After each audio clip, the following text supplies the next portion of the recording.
کا سوال یہ ہے کہ کیا تراویح کی نماز میں قرآن مجید دیکھ کر پڑھنا یا سننا جائز ہے؟ یہ سوال آج کل بہت زیادہ کیا جاتا ہے، اور لوگ جو ہے بعض اوقات قرآن مجید اٹھا کر کھڑے ہو جاتے ہیں، قرآن مجید کو پھر دیکھ رہے ہوتے ہیں اور پھر اسے پڑھ رہے ہوتے ہیں یا سن رہے ہوتے ہیں۔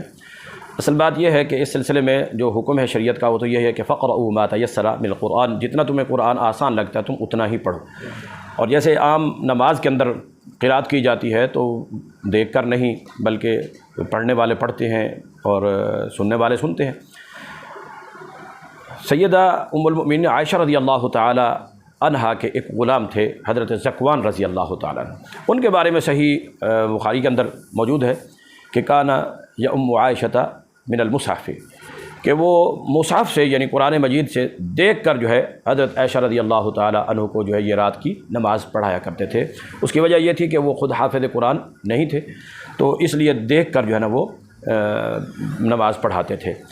تو اس سے استدلال کیا گیا ہے کہ کوئی شخص اگر ایسا ہے کہ جس کو قرآن نہیں آتا ہے اور کوئی ایسی جگہ ہے جہاں کوئی دوسرے بھی قرآن کو زبانی طور پر حفظ کے ساتھ پڑھنے والے نہیں ہیں، تو ان میں سے کوئی ایک امام ایسا کہ جو دیکھ کر پڑھ سکتا ہو تو وہ پڑھا سکتا ہے۔ یہ ایک جواز کی صورت ہے، مگر مجبوری کی صورت میں ہے، مجبوری کی صورت میں کہ گھر کی خواتین جمع ہوتی تھی اور وہ غلام تھا، غلام سے پردہ نہیں ہے تو وہ غلام ان کی امامت کراتا تھا، اور ان میں عورتوں میں سے تو کوئی امام بن ہی نہیں سکتی تھی، اس لیے مجبوری تھی وہی اسی نے ہی پڑھنا ہے پڑھانا ہے، تو اس لیے وہ قرآن مجید سے دیکھ کر حضرت عائشہ رضی اللہ تعالی عنہا کے سامنے یہ عمل ہو رہا ہے، تو یہ تقریری بنتی ہے، موقوف تقریری، کہ اس کی وجہ سے جو ہے یہ بعض لوگوں نے استدلال کیا کہ قرآن کو دیکھا جا سکتا ہے۔ البتہ آج کل ایک اور رواج بہت زیادہ عام ہو رہا ہے، پیچھے کئی لوگ جو ہے نا قرآن اٹھا کر کھڑے ہوتے ہیں، موبائل کے اندر قرآن مجید سیو ہوتا ہے تو اس کو دیکھ رہے ہوتے ہیں یا اس سے وہ کر رہے ہوتے ہیں۔ تو یہ ضرورت جو ہے صرف اجازت جو دی گئی ہے وہ ایک ضرورت کے تحت دی گئی ہے، یہ مطلقاً نہیں ہے کہ ہر بندہ ہی اٹھا کر پڑھنا شروع کر دے، ہر بندہ ہی اٹھا کر پڑھنا شروع کر دے، یہ بات غلط ہے۔ صرف مجبوری کی صورت میں اس امام کے لیے اجازت ہے، یا زیادہ سے زیادہ امام اگر حافظ قرآن ہے اور پیچھے اس کا قرآن مجید سننے والا کوئی سامع قرآن جو ہے وہ حافظ قرآن نہیں ہے، تو وہ قرآن کے حفظ کو ضبط کو تاکہ وہ غلطی سے اس کو بچایا جا سکے، تو اس غلطی سے بچانے کے لیے اگر صرف ایک سامع کو جو ذمہ دار ہو اور جو اس ذمہ داری کو ادا کرتا ہو اس کو اجازت دے دی جائے، اگر وہ حافظ قرآن نہیں ہے، بالفرض اگر وہ حافظ قرآن نہیں ہے تو وہ جو ہے قرآن مجید جو ہے نا وہ اٹھا کر اس کی منزل کو سن سکتا ہے، صرف ایک اس حد تک۔ بہت سے لوگ اٹھا کر کھڑے ہو جاتے ہیں تو یہ بات غلط ہے، کیونکہ قرآن مجید تو مقتدیوں کے لیے سوائے سورۃ فاتحہ کے اور کوئی چیز پڑھنی نہیں ہے، سننا ہی سننا ہے، جو پڑھا جا رہا ہے اسی کو ہی سنتے رہنا ہے۔ تو مقتدیوں کی ذمہ داری سوائے سورۃ فاتحہ کے، نبی صلی اللہ علیہ وسلم نے اس کی وضاحت فرما دی، لا تقرؤوا بشیء من القرآن اذا جہرت الا بام القرآن، جس وقت میں جہراً قرآن پڑھ رہا ہوں تو اس وقت سوائے تم ام القرآن کے کوئی اور قرآن نہ پڑھا کرو۔ تو ما سوا فاتحہ تو ویسے ہی قرات کے لیے اس کے پڑھنے کے لیے ممنوع ہے،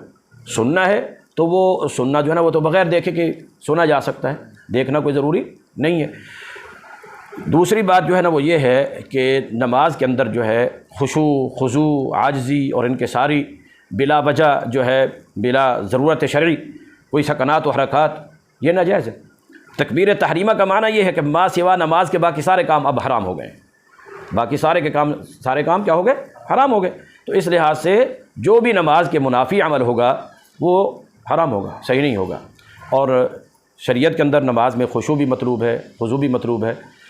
اور قد افلح المؤمنون الذین هم فی صلاتهم خاشعون، جو نمازوں میں خشوع کرنے والے ہیں۔ اور نبی صلی اللہ علیہ وسلم نے بھی فرمایا تھا اسکنوا فی الصلاۃ، کہ نماز میں سکون یعنی بیجا جو حرکات اور سکنات ہیں وہ نہیں اختیار کرنی چاہیے۔ تو موبائل پر دیکھ رہے ہیں یا قرآن مجید کھول کر کھڑے ہوئے ہیں، جب سنتے ہیں تو پھر ورقہ بھی پلٹنا پڑتا ہے قرآن کے لیے، ہاتھ جو ہے نا ایک کو موبائل بھی ہو ہاتھ میں، تو نبی صلی اللہ علیہ وسلم دونوں ہاتھ قیام کی حالت میں باندھے ہوئے ہوتے تھے، دونوں ہاتھ آپ کے بندھے ہوئے ہوتے تھے۔ جب قرآن کوئی ہاتھ میں پکڑتا ہے تو ایک ہاتھ کھل گیا، ایک بندھا ہوا ایک کھل گیا، کوئی موبائل لے کر کھڑا ہوا ہے تو ایک ہاتھ بندھا ہوا ہے اگر تو دوسرا ہاتھ کیا کھل گیا۔ نبی صلی اللہ علیہ وسلم کی سنت یہ تھی کہ دونوں ہاتھوں کو باندھے ہوئے ہوتا تھا۔